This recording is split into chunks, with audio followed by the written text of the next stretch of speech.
नमस्कार। आज हम सब एक तरह से जासूस बनने वाले हैं और हमारा केस बहुत पुराना है।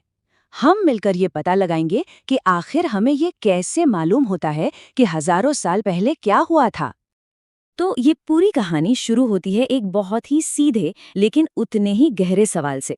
रशीदा नाम की एक लड़की है जो अखबार में एक सुर्खी देखती है और वो सोचने लगती है कि इतने साल पहले क्या हुआ था, ये कोई कैसे जान सकता है। सच कहूं तो यही वो एक सवाल है जिसका जवाब इतिहासकार और पुरातत्वविद हर रोज खोजने में लगे रहते हैं। तो चलिए रशीदा के इस सवाल की तह तक जाते हैं, अपनी पड़ताल शुरू करते हैं। सबसे पहले तो ये समझना होगा कि हम अतीत के बारे में जानना क्या चाहते हैं। हमारा मिशन दरअसल ये जानना है कि उस जमाने के लोगों की रोज की जिंदगी कैसी थी, चाहे वो शिकारी हों, किसान हों या फिर बड़े बड़े शासक और वैज्ञानिक। वो क्या खाते थे, कैसे कपड़े पहनते थे, उनके घर कैसे होते थे, और तो और उस जमाने के बच्चे कौन से खेल खेलते थे। किसी भी अच्छी जासूसी की शुरुआत होती है घटनास्थल को समझने से, है ना। हमारे केस में ये घटनास्थल है हमारा प्राचीन भारतीय उपमहाद्वीप। तो चलिए देखते हैं कि लोग कहाँ कहाँ रहते थे और उनकी कहानी की शुरुआत कहाँ से हुई। कई लाख साल पहले की बात है। लोग नर्मदा नदी के किनारे रहा करते थे। वो बड़े कुशल शिकारी थे। उन्हें पता था कि आसपास के घने जंगलों से अपना भोजन कैसे इकट्ठा करना है। फिर आया एक बहुत बड़ा बदलाव। उत्तर पश्चिम की पहाड़ियों में लोगों ने पहली बार खेती करना सीखा। गेहूं और जौ जैसी फसलें उगाईं और भेड़ बकरी जैसे जानवरों को पालना भी शुरू कर दिया।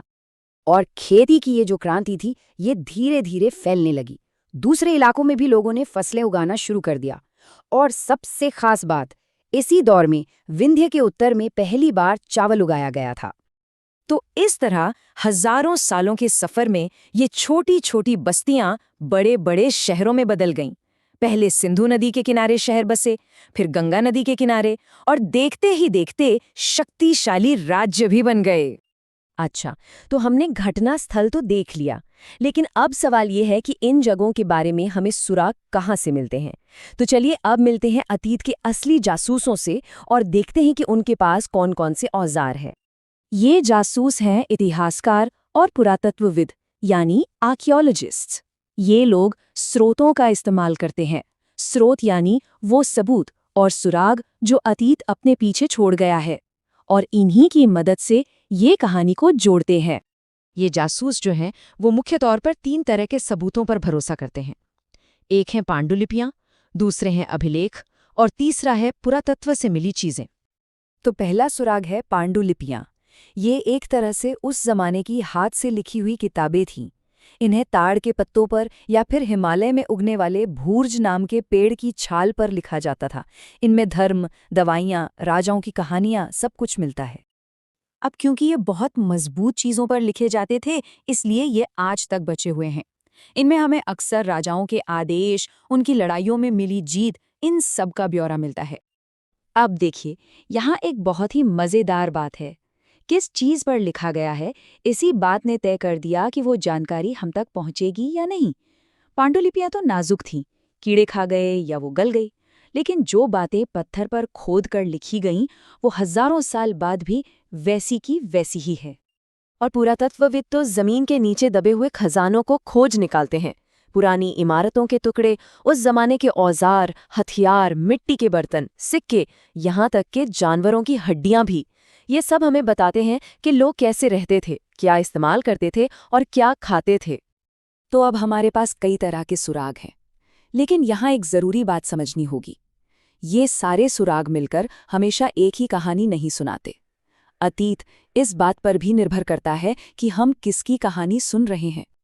देखिए, अतीत सबके लिए एक जैसा नहीं था। एक राजा अपनी जीत के बड़े बड़े रिकॉर्ड लिखवाता था, जो आज हमें अभिलेखों में मिलते हैं। वहीं एक आम किसान अपने पीछे छोड़ जाता था मिट्टी के बर्तन और अपने औजार। दोनों की कहानियां अलग अलग हैं।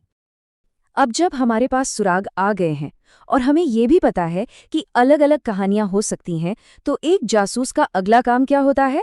घटनाओं को सही क्रम में लगाना। इसके लिए हमें समय के कोड को समझना होगा। तो ये कोड है ईसा पूर्व यानी बीसी और ईसवी यानी एडी। इस सिस्टम को समझकर ही हम अपने सारे सुरागों को एक टाइमलाइन पर सही जगह पर रख सकते हैं। तभी तो पता चलेगा कि कौन सी घटना पहले हुई और कौन सी बाद में, और तभी एक पूरी कहानी बन पाएगी। तो रशीदा के सवाल पर वापस आते हैं। हमने देखा कि कैसे इतिहासकार और पुरातत्वविद बिल्कुल जासूसों की तरह काम करते हैं। वो पांडुलिपियों, अभिलेखों और जमीन से निकली चीजों जैसे सुरागों को जोड़कर हमारे अतीत की कहानी को दोबारा लिखते हैं। तो हमने देखा कि इतिहास कोई बंद किताब नहीं है, ये एक ऐसी खोज है जो आज भी जारी है, और ये हमें सोचने पर मजबूर करता है कि आज हम अपने पीछे क्या सुराग छोड़ रहे हैं। जरा सोचिए, 2000 साल बाद जब कोई पुरातत्वविद हमारे समय की खोज करेगा तो उसे हमारी जिंदगी के बारे में क्या पता चलेगा।